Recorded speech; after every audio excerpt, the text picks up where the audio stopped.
Welkom bij de Van Hopeloos naar Hotspot podcast.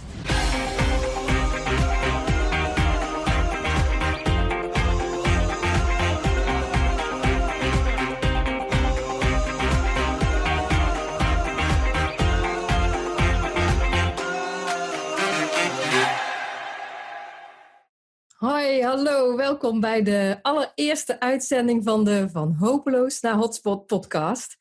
Wat ontzettend fijn dat je de moeite neemt om te luisteren. Om te ontdekken of deze podcast voor jou de moeite waard is. Om af en toe op in te tunen, om kennis op te doen over het revitaliseren van stadsharten.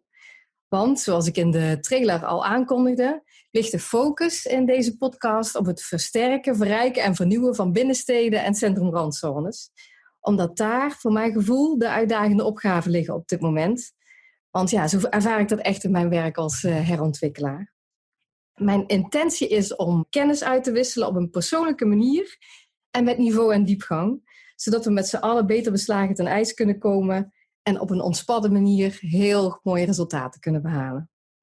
Nou ja, als jij ook bezig bent in het werkveld van herontwikkeling, van het revitaliseren van stadsharten, dan weet je dat het een uitdagend werkveld is. Dat er lang niet één antwoord is op allerlei uitdagingen en problemen. En dat je misschien wel 300 dingen tegelijk moet doen. Geweldig dus als jij ook zo iemand bent die er niet van terugdeinst, maar denkt, hé, hier ga ik mij hard voor maken. Dit is gewoon mijn wereld. En ook super fijn dat je je openstelt voor verschillende ideeën en inzichten. Dat is ook wel nodig in het vak, hè? In deze eerste uitzending ga ik proberen om goed uit te leggen waar deze podcast over zal gaan. Waarom ik die ga beginnen en wie ik ben. En voor wie deze podcast interessant kan zijn. En aangezien ik hou van interactie, ga ik dat niet droog inspreken, zoals ik dat nu aan het doen ben, in mijn gloednieuwe microfoon.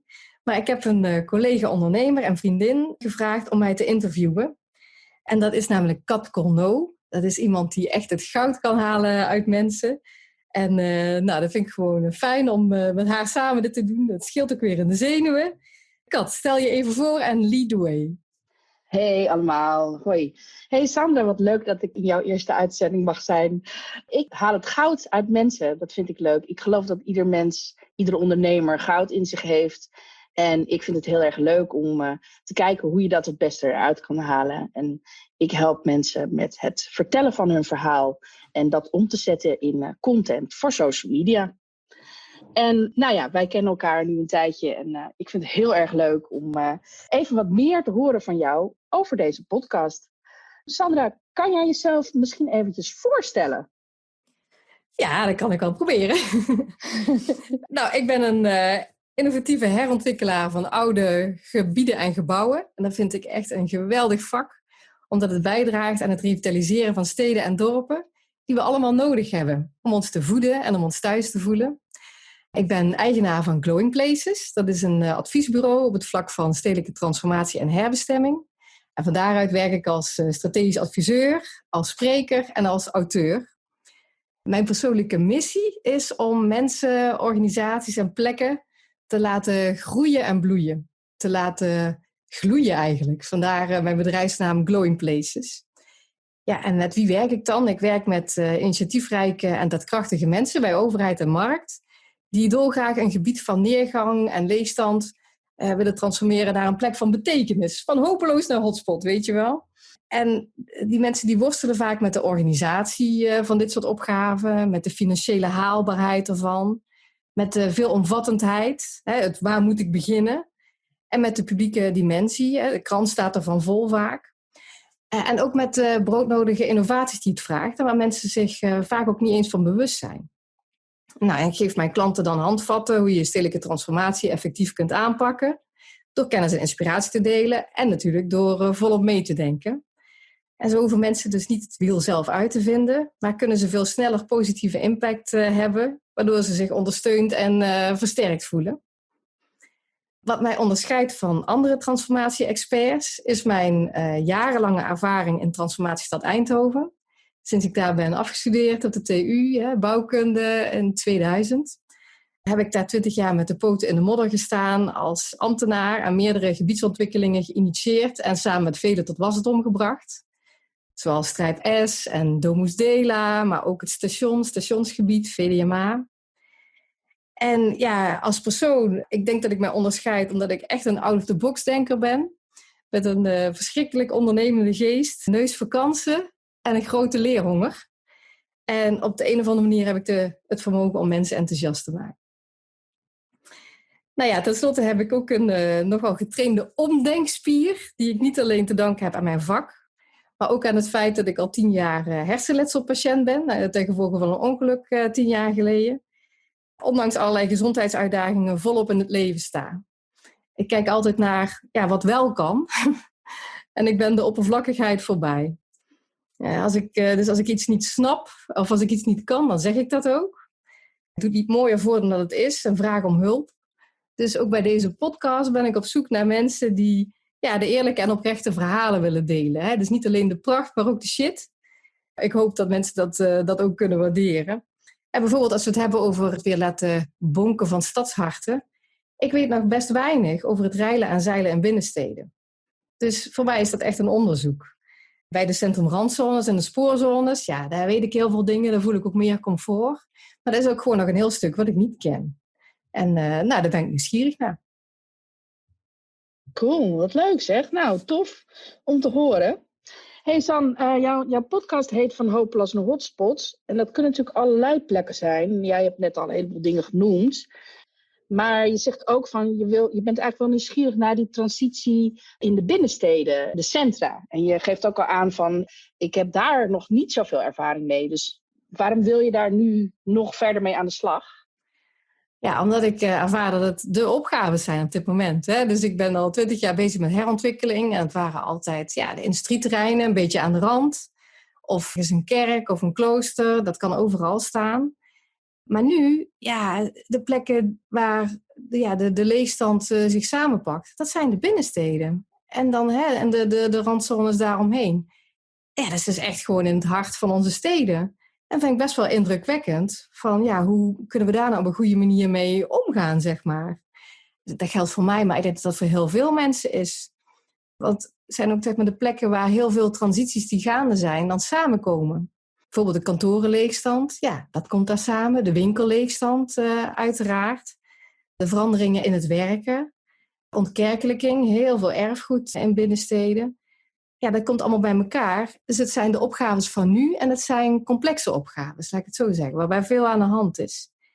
Ja, en er spelen natuurlijk ook grote belangen. Want het treft ons allemaal, het hart van onze steden wat daar gebeurt. Iedereen vindt daar wat van of wil daar iets mee. Veel mensen zijn er voor hun broodwinning ook van afhankelijk. Destijds toen Strijp S leeg kwam, dat was omdat Philips gewoon een heel groot deel van haar gebouwen afstootte, veel mensen ontslagen. Maar dat was dan dat bedrijf dat natuurlijk veel impact had. Maar nu zie ik gewoon over heel Nederland heel veel centra die het moeilijk hebben en heel veel ondernemers die daar voor hun broodwinning van afhankelijk zijn. Dus dat is gewoon best een ding.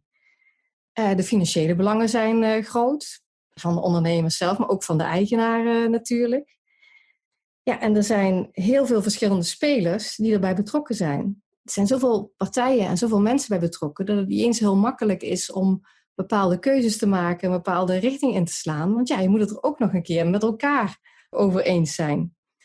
En dan natuurlijk is het nog zo'n ding van iedereen vindt er wat van, dus de kranten staan ervan vol. Ja, ik hoop dat ik zo een paar dingen heb genoemd, waardoor je begrijpt dat het zijn dus de opgaves van nu. En het zijn hele complexe opgaves. Misschien wel complexer dan de herontwikkelingsopgaven die al uitdagend waren. Waar we in Nederland toch ook al behoorlijk mee aan de weg getimmerd hebben. En is dat ook de reden dat je deze podcast nu begint in deze tijden van corona? Dat dus die nog grotere uitdaging eigenlijk is. Dat er meer leegstand is, dat bedrijven het moeilijk hebben. Ja.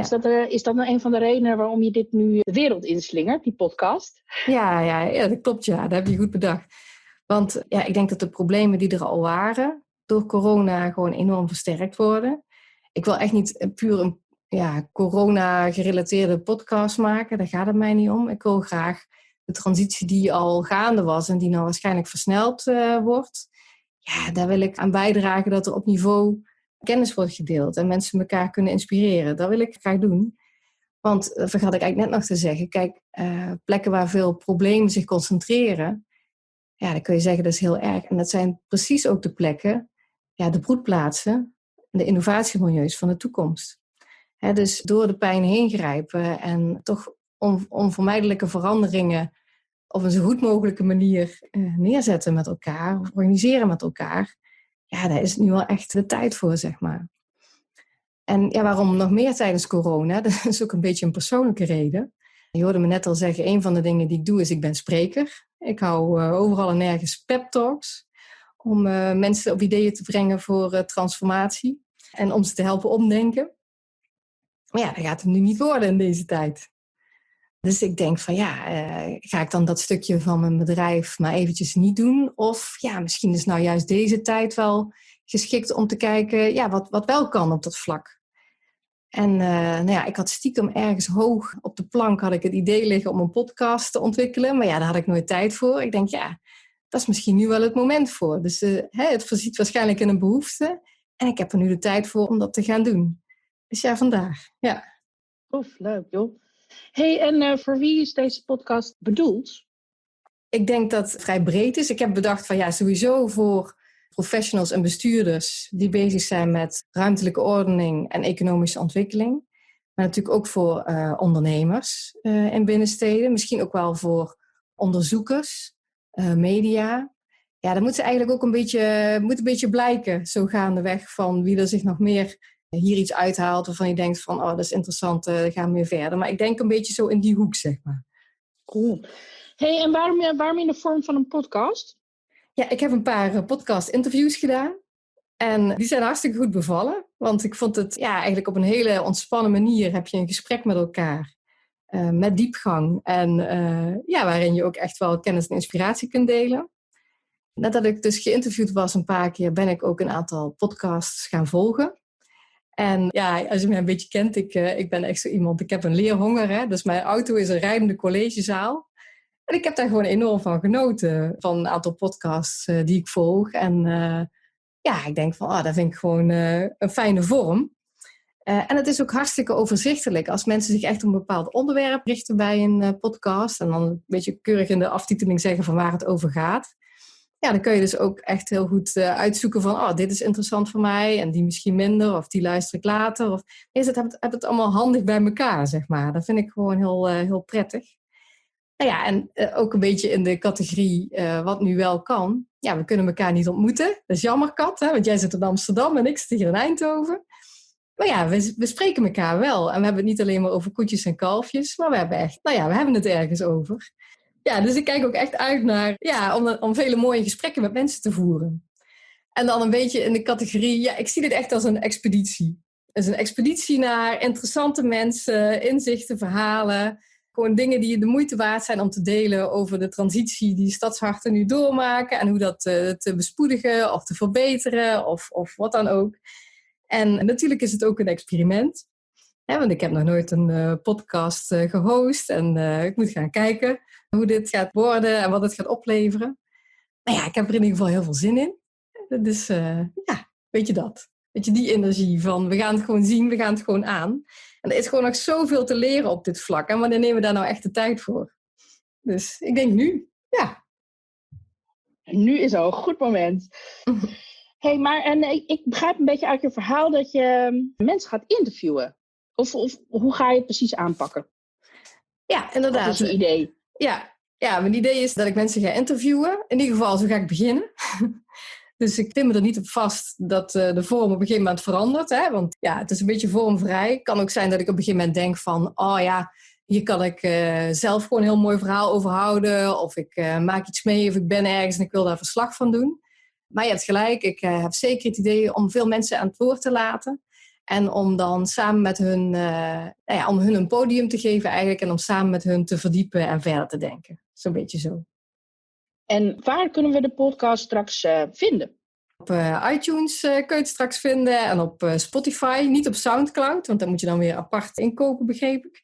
En vanuit iTunes en Spotify wordt het weer doorgelinkt naar allerlei verschillende platforms. En natuurlijk kun je het straks ook op mijn website vinden. www.glowingplaces.nl. Dan kan je het ook afspelen. Dus ja, het is ook daar geregeld. Superleuk. Hey San, ik vind het een mooi verhaal. Ik verheug me enorm op de komende podcast en op interviews. En om af te sluiten denk ik, heb jij nog vragen aan de luisteraars?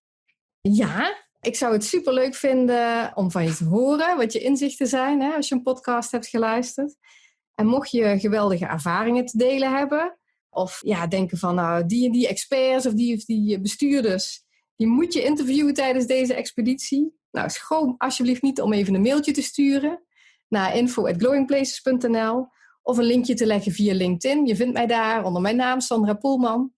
En dan pakken we het van daaruit samen verder op. Superleuk. Nou, ik krijg een grote glimlach vanuit Amsterdam. Ja, zo grappig. Ik ben ook echt een beeldenmens, dus ik moet er helemaal aan wennen dat deze podcast, dat het nou is met alleen maar geluid. Maar ja, het is evengoed heel persoonlijk, vind je niet? Zeker, zeker. En ik vind, je hebt een heel goed beeld gegeven, denk ik, van wat je gaat doen. Als jij gewoon hele mooie mensen kan gaan interviewen, dan denk ik dat het ook heel interessant is voor de mensen voor wie dit bedoeld is. Vakmensen en mensen die van nu uitdagende plekken weer mooie plekken weten te maken. Dat is gewoon supermooi. Ja, ik heb er ook echt zo'n zin in. Dus jij gaat vast ook een beetje mee op avontuur, hè? Ik zie die bonkende stadsharten. Fantastisch. Nou, oké. Hartstikke bedankt voor het interviewen. Ja. En luisteraars, bedankt dat jullie tot nu toe hebben geluisterd. En ik ga mijn best doen om er iets moois van te maken. En ik zou zeggen, stay tuned.